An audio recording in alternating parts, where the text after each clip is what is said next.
വേറിട്ട ചിന്തയുടെ മാന്യ ശ്രോതാക്കൾക്ക് വേഗം വരുന്നവനായ യേശു ക്രിസ്തുവിന്റെ നാമത്തിൽ ഈ 141 എപ്പിസോഡിലേക്ക് ഞാൻ സ്വാഗതം അരുളുന്നു. കഴിഞ്ഞ 140 എപ്പിസോഡിൽ പ്രവചനവരത്തെക്കുറിച്ചുള്ള ചില ആത്മീയ ചിന്തകൾ പങ്കുവയ്ക്കുവാൻ ദൈവം സഹായിച്ചുവല്ലോ. ഈ 141 എപ്പിസോഡിൽ പരിശുദ്ധാത്മാവിൻ്റെ വരങ്ങളെയും ഫലങ്ങളെയും കുറിച്ചുള്ള ഒന്ന് രണ്ട് ചിന്തകൾ നിങ്ങളുമായി പങ്കുവയ്ക്കാൻ ഞാൻ ആഗ്രഹിക്കുന്നു. പ്രാർത്ഥനയോടെ ഈ വചനചിന്തകൾ ശ്രവിക്കുക. നിങ്ങൾക്ക് ഒരനുഗ്രഹവും നിങ്ങളിൽ ആത്മീയ ബലവും തരുന്ന ഒരു ചിന്തയായി മാറട്ടെ എന്ന് ഞാൻ ആഗ്രഹിക്കുന്നു. ആരംഭത്തിൽ ഞാനൊരു ചെറിയ സംഭവം വിവരിച്ചിട്ട് അതിലടങ്ങിയിരിക്കുന്ന ആ വലിയ മൂല്യമേറിയ ആശയം എന്താണെന്ന് ഒടുവിൽ അത് വിവരിക്കുന്നതായിരിക്കും. മുറ്റത്ത് നട്ട് വളർത്തിയ ഒരു മാവ്, ആ മാവിന് വളവും വെള്ളവും കൊടുത്ത് ആവശ്യമുള്ള എല്ലാ പരിചരണങ്ങളും നടത്തി അത് കായ്ക്കുവാനായി കാത്തിരുന്നു. എന്നാൽ ആ മാവിൽ മാങ്ങ കായ്ക്കുന്നതിന് മുൻപ് തന്നെ ചില പക്ഷികൾ അതിനകത്ത് കൂടുവയ്ക്കുകയും അതിൽ മുട്ടകളിടുകയും ആ മുട്ട വിരിച്ച് അതിൻ്റെ കുഞ്ഞുങ്ങളെ കൊണ്ടുപോവുകയും ചെയ്തു. മാങ്ങ കായ്ക്കുന്നത് വരെ അതെനിക്കൊരു സന്തോഷമായിരുന്നു. എന്നാൽ മാങ്ങ കായ്ച്ചു കഴിഞ്ഞപ്പോൾ എൻ്റെ സന്തോഷം മുഴുവനും ആ മാങ്ങയിലേക്ക് പോയി. കാരണം ഈ മാവ് ഞാൻ നട്ടതും ആ മാവിന് ഞാൻ വെള്ളമൊഴിച്ചതും ആ മാവിൽ വളമിട്ടതും എല്ലാത്തിൻ്റെയും ലക്ഷ്യമെന്ന് പറയുന്നത് പക്ഷി കൂടുകൂട്ടുക, മുട്ടയിടുക, കുഞ്ഞിനെ വിരിക്കുക, പറപ്പിച്ചു കൊണ്ടുപോകുക ഇതല്ലായിരുന്നു. മറിച്ച് അതിൽ നിന്ന് മാങ്ങ കിട്ടുക എന്നുള്ളതായിരുന്നു അതിൻ്റെ ലക്ഷ്യം. ദൈവത്തിൻ്റെ പരിശുദ്ധ ആത്മാവിനെ ദൈവസഭയുടെ വളർച്ചയ്ക്കും ദൈവസഭയുടെ അതായത് ദൈവജനത്തിൻ്റെ ആത്മീയ വളർച്ചയ്ക്കും ബലത്തിനുമായി പരിശുദ്ധാത്മാവിലുള്ള വരങ്ങളും കൃപകളും ഒക്കെയും പ്രദാനം ചെയ്തിട്ടുണ്ട്. പരിശുദ്ധാത്മാവിൻ്റെ ദൗത്യത്തെക്കുറിച്ച് കഴിഞ്ഞ വീഡിയോയിൽ ഞാൻ പറഞ്ഞിട്ടുണ്ടായിരുന്നല്ലോ. നമ്മളൊരു പാട്ടിൽ ഇങ്ങനെ പാടാറില്ലേ, കൃപകളും വരങ്ങളും ജ്വലിച്ചിടുവാൻ, നമ്മൾ വചനത്തിൽ വേരൂന്നി വളർന്നിടുവാൻ. പാട്ടുകാരൻ നല്ലൊരാശയമാണ് അതിലൂടെ നമുക്ക് തന്നിരിക്കുന്നത്. അപ്പോൾ ഇവിടെ കൃപകളും വരങ്ങളും എന്നാണ് പറഞ്ഞിരിക്കുന്നത്. എന്നാൽ ഞാനിന്ന് കൃപകളും വരങ്ങളും എന്നതിനേക്കാൾ ഫലങ്ങളും വരങ്ങളും എന്ന് ഒരു ഊന്നൽ കൊടുത്തുകൊണ്ടാണ് ഈ ചിന്ത നിങ്ങൾക്കായി അവതരിപ്പിക്കുന്നത്. കൊരിന്ത്യർക്കെഴുതിയ 1 ലേഖനത്തിൻ്റെ 12 അധ്യായത്തിൽ വരുമ്പോൾ ശുശ്രൂഷയും വീര്യപ്രവർത്തികളൊക്കെയും ആത്മാവിൻ്റെ പ്രകാശനമെന്നും അത് പൊതുപ്രയോജനത്തിനായി നൽകപ്പെട്ടിരിക്കുന്നു എന്ന് പറയുന്നു. താഴോട്ട് വരുമ്പോൾ ആത്മാവിൻ്റെ വരങ്ങളെക്കുറിച്ച് പറയുന്നുണ്ട്. അതിലോരോ വരങ്ങളും ഞാൻ 1-2 ചിന്തകളിലൂടെ അവതരിപ്പിക്കാൻ ആഗ്രഹിക്കുന്നു. ആ വരങ്ങൾ ഏതെല്ലാമാണെന്ന് നമുക്കറിയാം, എങ്കിലും ഞാൻ ഓരോന്നും എടുത്തു പറയാൻ ആഗ്രഹിക്കുന്നു. ഒന്ന്, ജ്ഞാനത്തിൻ്റെ വചനം. അത് പരിശുദ്ധാത്മാവിലുള്ള ഒരു വരമായിട്ടാണ് പറയുന്നത്. പരിജ്ഞാനത്തിൻ്റെ വരം, ജ്ഞാനത്തിൻ്റെയും പരിജ്ഞാനത്തിൻ്റെയും. നമുക്കിവയെക്കുറിച്ചൊരു ചിന്ത. എന്താണ് ജ്ഞാനവും പരിജ്ഞാനവും? എനിക്ക് തോന്നുന്നു ഈ ലോകത്തിലുള്ള ചില ഗ്രന്ഥങ്ങൾ വായിച്ച് സമ്പാദിക്കുന്ന ജ്ഞാനമുണ്ടല്ലോ, ഈ ലോകത്തിൻ്റെ ജ്ഞാനം. ആ ജ്ഞാനത്തെക്കുറിച്ചാണ് പരിശുദ്ധാത്മാവിടെ പറയുന്നതെന്ന് ഞാൻ ധരിക്കുന്നില്ല. കാരണം പൗലോസ് അപ്പോസ്തലൻ തൻ്റെ 1 അധ്യായത്തിൽ പറയുന്നത് ഈ ലോകത്തിൻ്റെ ജ്ഞാനമെന്ന് പറയുന്നത് ദൈവത്തിൻ്റെ ഭോഷത്വത്തേക്കാൾ താഴെ നിൽക്കുന്നത് എന്ന് പറഞ്ഞാൽ ദൈവത്തിന് ഭോഷത്വം ഉണ്ട് എന്ന അർത്ഥത്തിലല്ല. അഥവാ ദൈവത്തിനൊരു ഭോഷത്വം ഉണ്ട് എങ്കിൽ അതിലും താഴെയാണ് ഈ ലോകത്തിൻ്റെ ജ്ഞാനം നിൽക്കുന്നത്.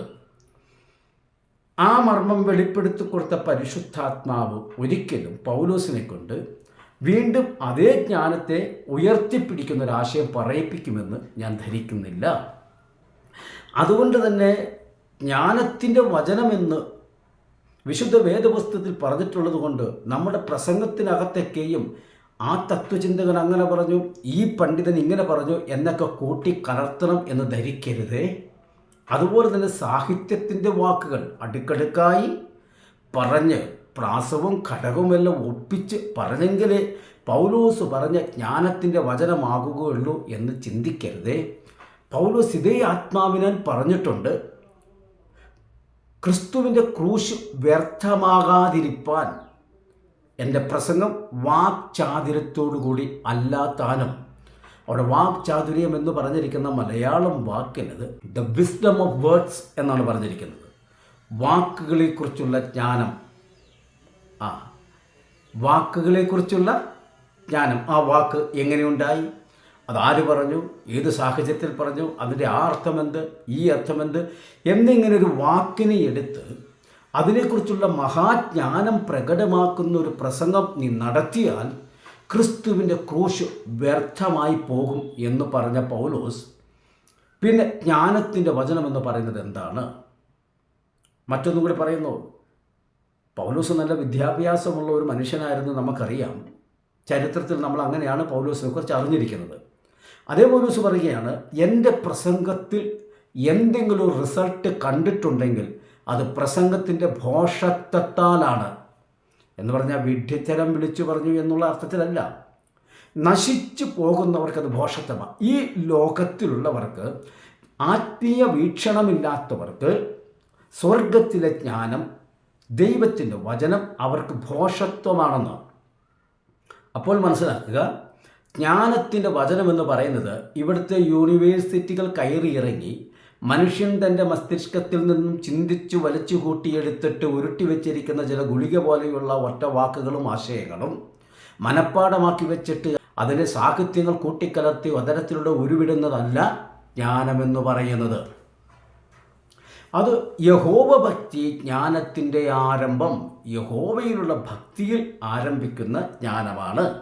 അത് ശലോമോന് വളരെ വ്യക്തമായി അറിയാമായിരുന്നു. അതുകൊണ്ടാണ് ശലോമോനോട് ചോദിച്ചപ്പോൾ നിനക്ക് എന്ത് വേണമെന്ന് ചോദിച്ചപ്പോൾ എനിക്ക് അറിയാമല്ലോ, നമുക്കറിയാലോ, കാര്യം അറിയാമല്ലോ. നോക്കിക്കോ, ഒറ്റ രാത്രി കൊണ്ട് ദൈവം കൊടുത്ത ജ്ഞാനമെന്ന് പറഞ്ഞാൽ തൻ്റെ 10 ആയുസ് കൊണ്ട് ലോകത്തിലുള്ള സകല യൂണിവേഴ്സിറ്റികൾ കയറിയിറങ്ങി ജ്ഞാനപീഠമെല്ലാം കയറിട്ട് അവസാനം തനിക്ക് തൻ്റെ വികാരമടങ്ങി പീഠമെല്ലാം വലിച്ച് പറിച്ച് കളഞ്ഞിട്ട് ഇറങ്ങിപ്പോയാൽ പോലും ഒറ്റ രാത്രി കൊണ്ട് ദൈവം കൊടുത്ത ജ്ഞാനത്തിൻ്റെ ഒപ്പം എത്തിക്കുവാൻ കഴിയുകയില്ല. അപ്പോൾ ഇവിടെ പറയത്തെ ജ്ഞാനത്തിൻ്റെ വചനമെന്ന് പറയുന്നത് പണ്ഡിതന്മാരുടെ വാക്കുകളും ആശയങ്ങളും തലമണ്ടയിൽ കയറ്റിവെച്ചിട്ട് അവയെ ഓരോന്ന് ഛർദ്ദിച്ചിടുന്നത് അല്ല. യഹോവ ഭക്തിയിൽ നമുക്ക് ലഭിക്കുന്ന സ്വർഗീയ ജ്ഞാനം ആ ജ്ഞാനത്തിൻ്റെ വചനമാണ്. എന്നാൽ ഈ അടുത്തത് പറയുന്നത് പരിജ്ഞാനത്തിൻ്റെ വചനം. എന്താണ് ഈ ജ്ഞാനത്തിൻ്റെ വചനവും പരിജ്ഞാനത്തിൻ്റെ വചനവും തമ്മിലുള്ള വ്യത്യാസം? ഞാൻ ജ്ഞാനവും പരിജ്ഞാനവും തമ്മിലുള്ള വ്യത്യാസം പറയാം.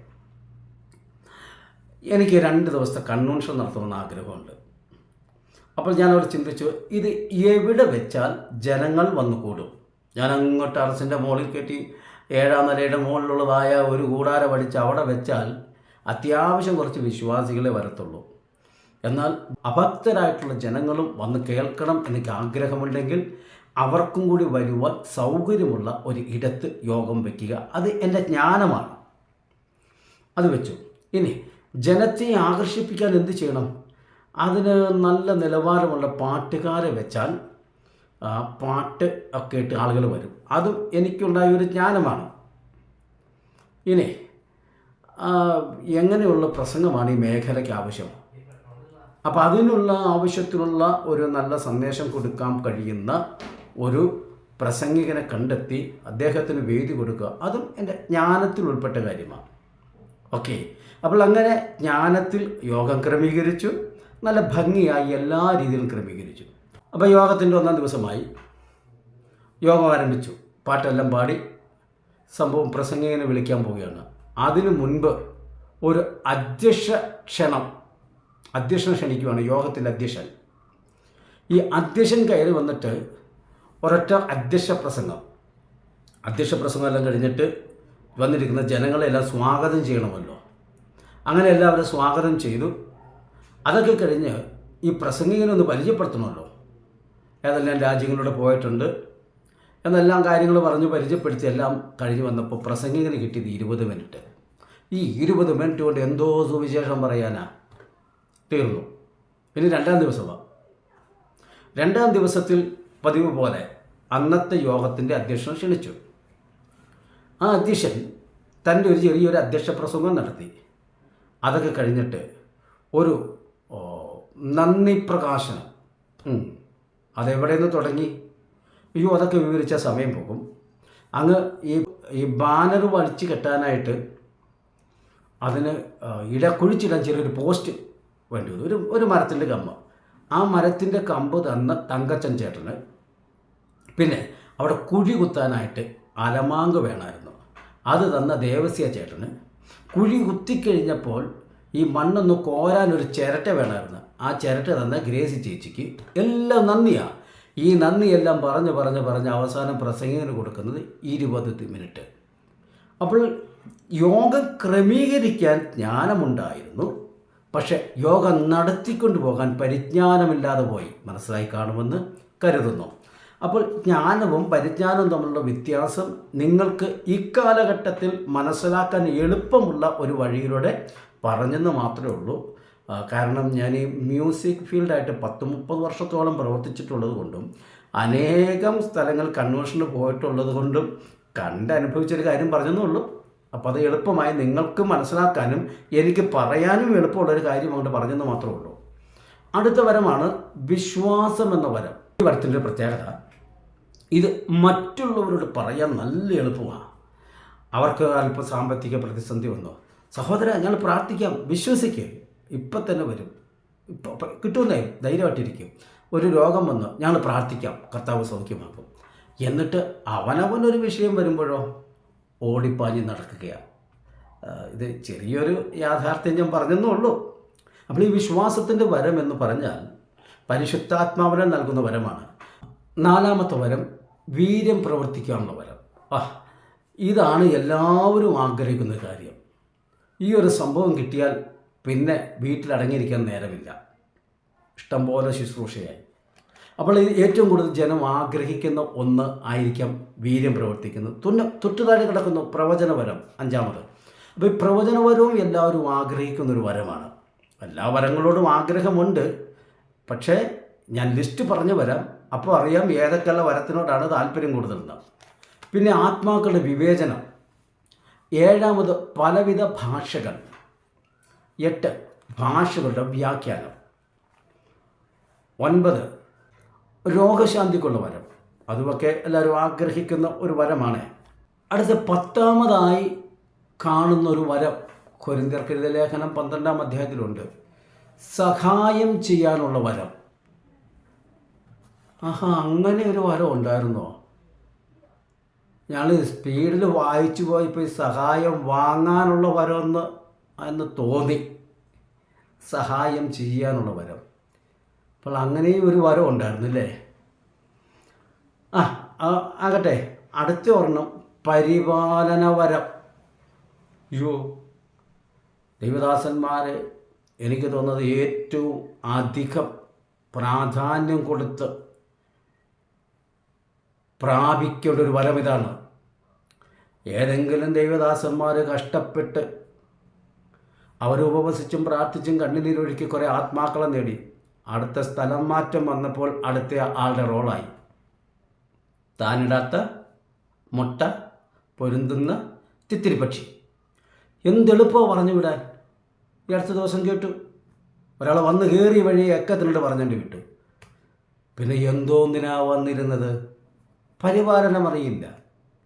അടുത്ത ഒരു ഒരു ഒരു ചിന്തയുണ്ട്. ഇതൊന്നും ആരെയും വിമർശിക്കുന്നതല്ല കേട്ടോ, നമ്മൾ ഗൗരവം കെടുത്ത് മനസ്സിലാക്കാനാണ്. സിയോനെ പകയ്ക്കുന്നവൻ ശിക്ഷ അനുഭവിക്കാതെ പോകുകയില്ല. ഇതും പറഞ്ഞ് പേടിപ്പിച്ച് വിശ്വാസികളെ അടിമകളാക്കി വെച്ചിരിക്കുന്ന കുറേ പാസ്റ്റർമാർ. അതോ പാസ്റ്ററിൽ എന്തെങ്കിലും കണ്ടാൽ ഒന്ന് പറഞ്ഞു കൊടുക്കാനോ ഒന്ന് പറയാനുള്ള സ്വാതന്ത്ര്യമില്ല. പരിപാലനം അറിയില്ല. ഒരു ആടിൻ്റെ ആവശ്യങ്ങളും അവസ്ഥകളും അറിഞ്ഞ് പ്രവർത്തിക്കേണ്ടത് ഒരു ഇടയൻ്റെ ആവശ്യമാണെന്നുള്ളത് പരിപാലന വരത്തെക്കുറിച്ച് പഠിച്ചു വരുമ്പോൾ നമുക്കറിയാം. ഞാനതിൻ്റെ വിശദീകരണത്തിലേക്ക് പോകുന്നില്ല. അടുത്ത വരണമുണ്ട് കഷ്ടം സഹിപ്പാനുള്ള വരം. അയ്യോ, അങ്ങനെ ഓർമ്മയുണ്ടോ? അത് വേണ്ടായിരുന്നു. കാരണം ജീവിതത്തിൽ കഷ്ടം വന്നാൽ അടുത്തിരിക്കുന്ന വിശ്വാസം പറയും അവൻ്റെ ജീവിതത്തിൽ എന്തോ കുഴപ്പമുണ്ട്. അത് പാസ്റ്ററും പറയും. ഇപ്പം എങ്ങനെയുണ്ട്? ഞാനൊന്ന് പറഞ്ഞില്ലേ, കിട്ടുന്നതിൻ്റെയൊക്കെ ഇങ്ങോട്ട് പോരണം എന്ന് പറഞ്ഞിട്ട് കൊടുക്കാനില്ല. ഇപ്പോൾ ആശുപത്രി കൊടുക്കാൻ ഇല്ലേ? ഈ അടുത്തിടയ്ക്ക് കേട്ടു, ഞങ്ങളുടെ പാസ്റ്റ് എപ്പോൾ എഴുന്നേറ്റിലും ദശാംശം തന്നില്ലെങ്കിൽ ശപിക്കുകയാണത്രേ. ദശാംശം തന്നില്ലെങ്കിൽ വിശ്വാസികൾ ശപിക്കുകയാണ്. എന്നിട്ട് എന്തെങ്കിലും കഷ്ടത വിശ്വാസിയുടെ ജീവിതത്തിൽ വന്നാൽ അപ്പോൾ അതെടുത്ത് കുത്തിപ്പറയുകയാണ്. മനസ്സിലാക്കണം, ഈ വരം എന്ന് പറയുന്നത് എന്തിനാണെന്നും കർത്താവ് അത് ഈ പരിശുദ്ധാത്മാവ് അത് ഏത് നിലയിലാണ് പ്രയോഗിക്കുന്നതെന്നും തിരിച്ചറിയണം. ഇപ്പോൾ ഞാനിവിടെ 12 കൂട്ടം വരങ്ങളെക്കുറിച്ച് പറഞ്ഞിട്ടുണ്ട്. ഇതെല്ലാം തിരുവചനത്തിൽ ഉള്ളതാണ്. ഇവയിൽ ഏതെല്ലാം വരങ്ങൾക്കാണ് നമ്മൾ പ്രാധാന്യം കൊടുക്കുന്നത്? ഏതെല്ലാം വരങ്ങളുണ്ടെങ്കിലാണ് ജനങ്ങൾ നമുക്ക് വിലമതിക്കുന്നത്? നിങ്ങൾ തന്നെ ചിന്തിക്കുക. ഇന്ന് ആത്മീയ ലോകത്തിൽ കണ്ടുവരുന്ന രീതിയുടെ അനുസരിച്ച് നിങ്ങൾ അത് വിലയിരുത്തുക. രണ്ടാമത് ഞാൻ പറയാൻ ആഗ്രഹിക്കുന്നത് ഇതിൻ്റെ പരിശുദ്ധാത്മാവിൻ്റെ ഫലത്തെക്കുറിച്ചാണ്. ഗലാത്യർക്കെഴുതിയ ലേഖനം അതിൻ്റെ 5-ാം അധ്യായത്തിൽ ആത്മാവിൻ്റെ ഫലം എന്ന് പറഞ്ഞ് 9 കൂട്ടം കാര്യങ്ങൾ പറയുന്നുണ്ട്. 1 ആത്മാവിൻ്റെ വരം, 2 ആത്മാവിൻ്റെ ഫലം. ഇത് ഞാൻ ആദ്യം പറഞ്ഞു വച്ചതിലേക്കൊന്ന് കടക്കട്ടെ. ഞാൻ നട്ടുവളർത്തിയ മാവ് വെള്ളമൊഴിച്ചു, വളമിട്ടു, ദിനം പ്രതി അതിൻ്റെ ചുവട്ടിൽ ചെന്ന് അതിനെ സംരക്ഷിച്ച് വളർത്തുന്നു. അതിലനേക പക്ഷികൾ വന്ന് എല്ലാ വർഷവും കൂട് കൂട്ടാറുണ്ട്. ആ കൂട്ടിൽ പക്ഷികൾ മുട്ടയിട്ട് കുഞ്ഞിനെ വിരിച്ച് കുഞ്ഞുങ്ങളെ പറപ്പിച്ചു കൊണ്ട് പോകാറുണ്ട്. ഇതൊക്കെ കാണുമ്പോൾ ഒരു സന്തോഷമുണ്ട്. പക്ഷെ ഒരു കാര്യം, ആ കിളികൾക്ക് അതിൽ കൂട് കൂട്ടാനായി അതിൻ്റെ ശിഖരങ്ങൾ മാത്രമേ ഉപയോഗിച്ചിട്ടുള്ളൂ. ഞാൻ ഒഴിച്ച വെള്ളമോ ഞാനിട്ട വളമോ ആ കിളിക്ക് കൂട് കൂട്ടാനോ മുട്ടയിടുവാനോ കുഞ്ഞിനെ വിരിക്കാനോ സഹായമായില്ല. ആ ഒറ്റ വാക്കിൽ പറഞ്ഞാൽ അതിൽ ജനിച്ച കുഞ്ഞുങ്ങൾക്കും ആ മാവും തമ്മിൽ ഒരു ബന്ധവുമില്ല. കൂട് കൂട്ടാൻ അല്പം ഇടം കിട്ടിയെന്ന് മാത്രം. ഇനി ഈ മാവിൽ നിന്ന് എന്തെങ്കിലും അതിൻ്റെ വസ്തുക്കൾ എടുത്തൊരു ലാബിൽ വെച്ച് പരിശോധിച്ചിട്ട് അതിൽ മുട്ടയിട്ട് വിരിഞ്ഞ കുഞ്ഞിനെ അതിൻ്റെ ശരീരത്തിൻ്റെ ഏതെങ്കിലും ഭാഗമെടുത്ത് ലാബിൽ വെച്ച് പരിശോധിച്ചാൽ ഈ കിളിക്കുഞ്ഞും ഈ മാവുമായിട്ട് ഒരു ബന്ധവും കാണത്തില്ല. എന്നാൽ അതിൽ കായ്ച്ച മാങ്ങ പറിച്ച് ഞാനതൊരു പരിശോധനയ്ക്ക് വിധേയമാക്കിയാൽ ഇവ തമ്മിലൊരു ബന്ധമുണ്ടായിരിക്കും. കാരണം ഞാൻ ആ മാവിൻ്റെ ചുവട്ടിലൊഴിച്ച വെള്ളവും മാവിനിട്ട വളവും ഈ മാങ്ങ കായ്ക്കുവാൻ അതിന് സഹായകരമായി തീർന്നിട്ടുണ്ട്. അതുകൊണ്ട് തന്നെ ഈ മാങ്ങയും മാവും തമ്മിലുള്ള ബന്ധം അവിടെ തെളിയിക്കപ്പെടും. ഇനി ചോദ്യം ഇതാണ്, ഈ മാവ് ഇവിടെ നട്ടുപിടിപ്പിച്ചത് മാങ്ങ കിട്ടാനാണോ അതോ കിളികൾക്ക് കൂട് കൂട്ടാനാണോ? പറഞ്ഞതിൻ്റെ കാര്യം ഇത്രേ ഉള്ളൂ. ഈ മാങ്ങ മാവിൽ കായ്ക്കുമ്പോൾ അത് ആ മാവിൻ്റെ ഫലമാണ്. എന്നാൽ ആ മാവിൽ ഒരു കിളി കൂട് കൂട്ടിയപ്പോൾ ആ കിളിക്ക് അതിനകത്തൊരു കൂട് കൂട്ടണമെന്നുണ്ടായിരുന്നു. അത് കൂട് കൂട്ടി അവിടെ മുട്ടയിട്ടു, മുട്ട വിരിച്ചു, അതിൻ്റെ കുഞ്ഞുങ്ങളെ പറപ്പ് പഠിപ്പിച്ചു, അത് അതിനെയും കൊണ്ടുപോയതുപോലെ ദൈവത്തിൻ്റെ ചില പ്രവൃത്തികൾ ചെയ്തെടുപ്പാനായി പ്രവചനമാകട്ടെ, വെളിപ്പാടാകട്ടെ, രോഗശാന്തിയാകട്ടെ, വീര്യം പ്രവർത്തിക്കുന്നതാകട്ടെ, ജ്ഞാനത്തിൻ്റെ വചനമാകട്ടെ, പരിജ്ഞാനത്തിൻ്റെ വചനമാകട്ടെ, ഇതെല്ലാം ദൈവത്തിന് മനുഷ്യരുടെ ഇടയിൽ ചെയ്തെടുക്കുവാനൊരു പ്രവൃത്തി ചെയ്യുവാനായി നമ്മുടെ ശരീരമാകുന്ന മാവിലേക്ക് പരിശുദ്ധാത്മാവ് വന്ന് അല്പസമയം വസിച്ച് നമ്മുടെ നാവിനെ ഉപയോഗിച്ച് ആ പ്രവൃത്തി ചെയ്ത് പരിശുദ്ധാത്മാവ് അങ്ങ് പോയി. എന്നാൽ ഈ മാവാകുന്ന ശരീരത്തിൽ നിന്നും പുറപ്പെട്ടു പോരേണ്ട ചില ഫലങ്ങളുണ്ട്. ആ ഫലങ്ങളാണ് 9 കൂട്ടം ഫലങ്ങളായി പറഞ്ഞിരിക്കുന്നത്. അപ്പോൾ മറ്റൊരു കാര്യം ശ്രദ്ധിക്കുക, ഇതേ ലേഖനത്തിൽ തന്നെ ജഡത്തിൻ്റെ പ്രവൃത്തി എന്ന് പറഞ്ഞ് 15 കൂട്ടം കാര്യങ്ങളെയും പറഞ്ഞിട്ടുണ്ട്. അപ്പോൾ മനസ്സിലാക്കണം, മനുഷ്യൻ്റെ ശരീരത്തിൽ, അതാണ് ജഡമെന്ന് ഉദ്ദേശിക്കുന്നത്, അതിൻ്റെ പ്രവർത്തികളായി 15 കൂട്ടം കാര്യം പറയുമ്പോൾ മനുഷ്യൽ ദൈവം പകർന്നിരിക്കുന്ന ആത്മാവിൻ്റെ ഫലങ്ങളായിട്ട്. ഇതെന്തിനാണ് 2 പക്ഷം നിന്ന് 2 കാര്യങ്ങൾ അവിടെ അടങ്ങിയിരിക്കുന്നത്? ഞാനൊരു കുസൃതി ചോദ്യം പോലൊരു ചോദ്യം ചോദിക്കാം. അതിൻ്റെ മറുപടി അറിയാവുന്നവർ ഇതിനകത്ത് കമൻറ്റ് ചെയ്യുക. ദൈവം സകലതിനെയും തൻ്റെ വാക്കുകളാൽ സൃഷ്ടിച്ചിട്ട് മനുഷ്യനെ മാത്രം തൻ്റെ കരങ്ങൾ കൊണ്ട് സൃഷ്ടിച്ചു. അപ്പോൾ മറ്റു സൃഷ്ടികളിൽ നിന്നും മനുഷ്യനോടുള്ള ബന്ധത്തിലുള്ള സൃഷ്ടിപ്പുള്ള ഒരു പ്രത്യേകത, 1 തൻ്റെ കരങ്ങൾ കൊണ്ട് സൃഷ്ടിച്ചു, 2 ദൈവത്തിൻ്റെ സാദൃശ്യത്തിനും സ്വരൂപത്തിനും സൃഷ്ടിച്ചു, 3 ദൈവത്തിൻ്റെ ജീവശ്വാസം ഊതി. മറ്റു ഒരു സൃഷ്ടികളിലും കാണാത്ത സവിശേഷത മനുഷ്യൻ എന്ന സൃഷ്ടിയിൽ ഉണ്ട്. മാത്രമല്ല സകല സൃഷ്ടികളെയും അടക്കി വാഴുവാനുള്ള അധികാരവും മനുഷ്യന് കൊടുത്തു. വീണ്ടും മനുഷ്യനുമായിട്ട് സഹവസിക്കാനാണ് ദൈവം എല്ലാ സായാഹ്നങ്ങളിലും ഏദൻ തോട്ടത്തിൽ വന്നിരുന്നത്. അപ്പോൾ ഇത്രയും പ്രത്യേകതകൾ ഉണ്ടായിട്ട് സ്വർഗത്തിലേക്ക് ഇത്രയ്ക്കും പ്രാധാന്യമുള്ള ഈ ശരീരത്തെ ദൈവം കൊണ്ടുപോകത്തില്ല ആണല്ലോ. ഒന്നുകിൽ മരിച്ച് രൂപാന്തരപ്പെട്ട് ഉയർത്തെഴുന്നേൽക്കണം, അല്ലെങ്കിൽ ജീവനോടെ ഇരിക്കുന്നവൻ രൂപാന്തരപ്പെട്ട് ഉയർത്തെഴുന്നേൽക്കണം. അതവിടെ എത്തിക്കത്തില്ല. അതെത്തിക്കാത്തതിൻ്റെ കാരണം, എത്തിച്ചാൽ ഈ ജഡത്തിൻ്റെ സ്വഭാവമെല്ലാം അവിടെ ഇറക്കും.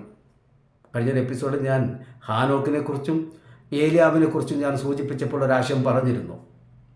അവർ രണ്ടുപേരും രൂപാന്തരം പ്രാപിക്കാതെ ആ ശരീരത്തിലൂടെ പോയെങ്കിൽ ഏലിയാവ് അവിടെ സഭ തുടങ്ങും, ഹാനോക്ക് വേറൊരു സഭ തുടങ്ങും. എന്നിട്ട് ഇവിടുത്തെ വിശ്വാസിനെ അങ്ങോട്ട് പറിക്കും, അവിടുത്തെ വിശ്വാസിനെ ഇങ്ങോട്ട് പറിക്കും. ലാസ്റ്റ് ഭയങ്കര ബഹളമാകും, ആകപ്പാടെ വിഷയമാകും. അതുകൊണ്ട് തന്നെ ഈ രൂപാന്തരപ്പെട്ട ശരീരം അങ്ങോട്ട് വിടത്തുള്ളൂ. അതല്ല, ഞാൻ ചോദ്യം ഇതാണ്, ദൈവം സൃഷ്ടിച്ച ഈ മനുഷ്യൻ്റെ ഈ ശരീരത്തെ അവിടെ എത്താൻ അനുവദിക്കത്തില്ല. പക്ഷെ മനുഷ്യൻ ഉണ്ടാക്കിയത് ഒന്ന് അവിടെ കാണാം. അതെന്താകണമെന്ന് മറുപടി അറിയാവുന്നവർ ഒന്ന് കമൻറ്റ് ചെയ്യുക. ശരി, ചിന്തയിലേക്ക് വരട്ടെ. അപ്പോൾ ഈ ജഡത്തിൻ്റെ പ്രവൃത്തിയും ആത്മാവിൻ്റെ ഫലവും, ജഡത്തിൻ്റെ പ്രവൃത്തിയായിട്ട് പറഞ്ഞിരിക്കുന്നത് ഞാൻ ഓരോ സെക്ഷനായിട്ട് തിരിക്കുകയാണ്. 1 ദുർനടപ്പ്, 2 അശുദ്ധി, 3 ദുഷ്കാമം. ഈ 3 കാര്യങ്ങൾ ജഡത്തിൻ്റെ പ്രവൃത്തിയായി മനുഷ്യനിൽ പൊന്തി വരുമ്പോൾ ആത്മാവിൻ്റെ ഫലമാകുന്ന ഇന്ദ്രിയജയം എഴുന്നേറ്റ് യുദ്ധം ചെയ്യും.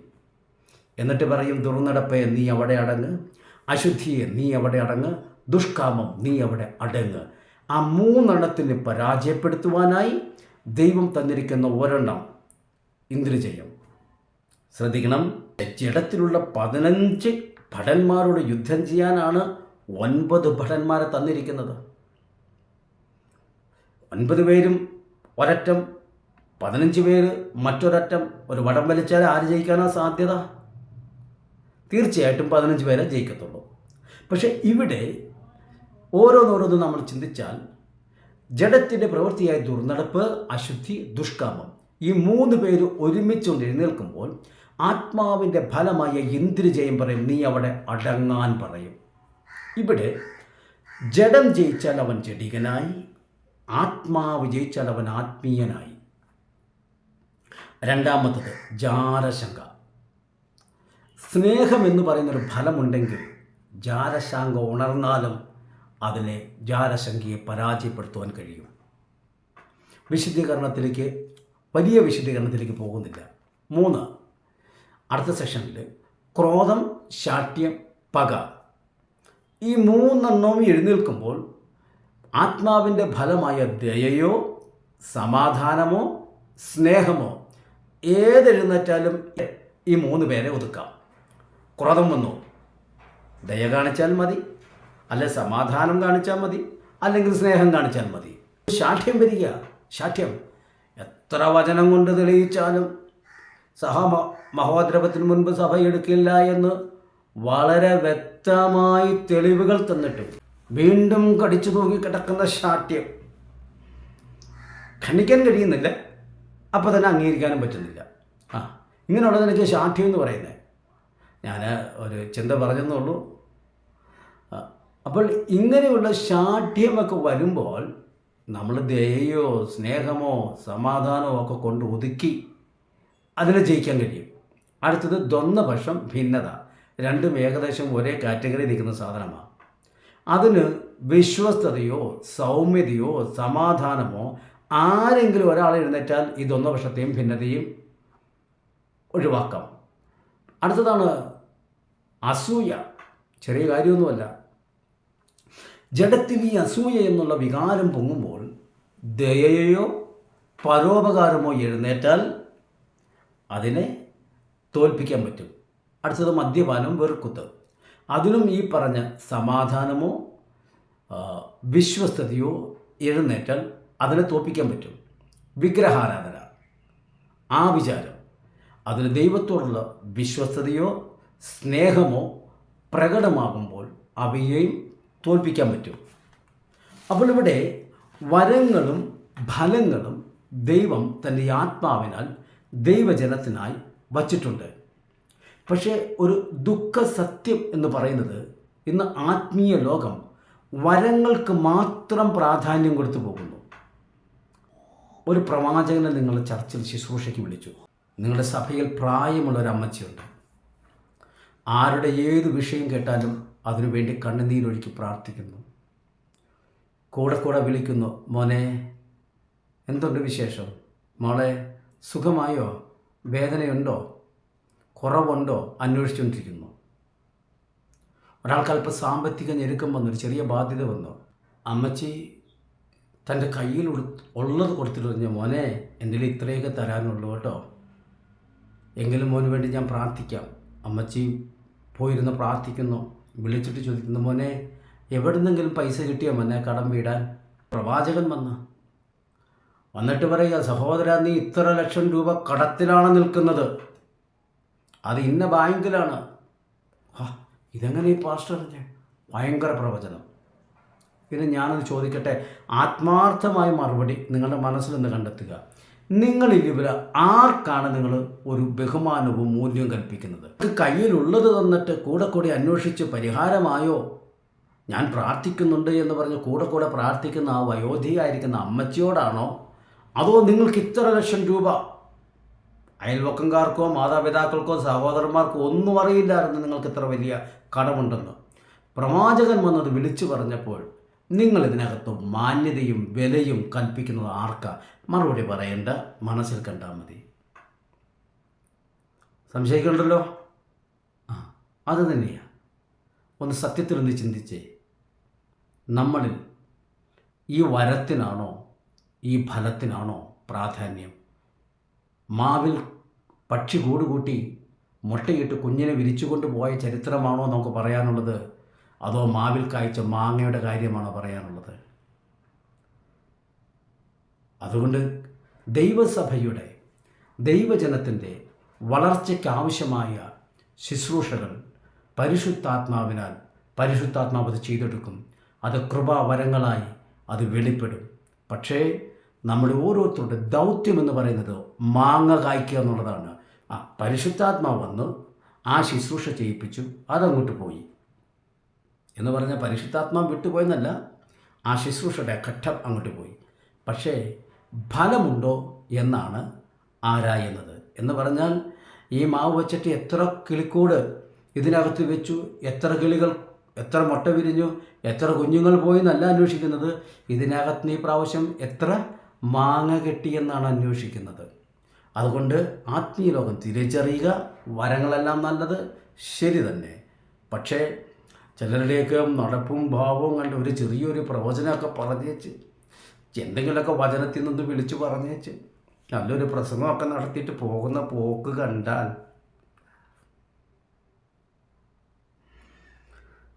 ഞാൻ ശ്രദ്ധിച്ചിട്ടുണ്ട്. ഞാൻ ആദ്യം പറഞ്ഞല്ലോ, ഈ കൺവെൻഷനൊക്കെ ഒത്തിരി ഇങ്ങനെ മ്യൂസിക് ടീമായിട്ട് പോയിട്ടുള്ളതുകൊണ്ട് ഇന്നത്തെ വചന ശുശ്രൂഷയുടെ അനുഗ്രഹത്തിന് വേണ്ടി പ്രാർത്ഥിക്കാമെന്ന് പറയുന്നത് വരെ സ്റ്റേജിൽ പ്രസംഗം വന്നിട്ടില്ല. എല്ലാവരും കണ്ണടച്ചു. കണ്ണ് തുറന്നപ്പോൾ പ്രത്യക്ഷമായി. അടുത്തത് വചന ശുശ്രൂഷ കഴിഞ്ഞു. ഇന്ന് കേട്ട വചനത്തിൻ്റെ അനുഗ്രഹത്തിന് വേണ്ടി പ്രാർത്ഥിക്കാമെന്ന് പറഞ്ഞാൽ കണ്ണടയ്ക്കുമ്പോൾ പ്രസംഗം ഉടനെപ്പോട്ട് കണ്ണ് തുറന്നപ്പോൾ അപ്രത്യക്ഷമായി. ആമേൻ. അപ്പോൾ നമ്മൾ അതൊരു വിമർശനമായി കാണണ്ട. ആത്മീയ ലോകം മടങ്ങി വരണം. വരമൊക്കെ ദൈവത്തിൻ്റെ പദ്ധതികൾ, ദൈവത്തിൻ്റെ കാര്യങ്ങൾക്ക് വേണ്ടി, ഫലം നമുക്കുള്ളത് നമുക്ക് വേണ്ടി. ഏറ്റവും വലിയ കൃപ എന്ന് പറയുന്നത് ഇതുവരെയും നമ്മൾ വിശ്വാസത്തിൽ വീണു പോകാതെ നിലനിന്നുവെങ്കിൽ അതാണ് ഏറ്റവും വലിയ കൃപ. ഞങ്ങളുടെയൊക്കെ നാട്ടിൽ ഈ ഒരു വൃക്ഷത്തിൻ്റെ കരുത്ത് ഞങ്ങൾ വിലയിരുത്തുന്നത് 2018 നടന്ന കാറ്റും മഴയും അടിസ്ഥാനപ്പെടുത്തിക്കൊണ്ടാണ്.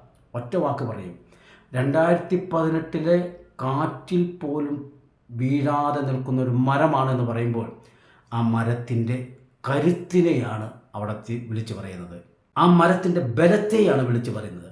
അതിന് ഞങ്ങൾക്ക് ഒപ്പം വയ്ക്കാനൊരു തോത് കിട്ടിയത് ഞങ്ങളെ ഭീതിപ്പെടുത്തിയ ഒരു പ്രതികൂലമായിരുന്നു, ഒരു കാറ്റായിരുന്നു, ഒരു വൻ മഴയായിരുന്നു, ഒരു ഉരുൾപൊട്ടലായിരുന്നു.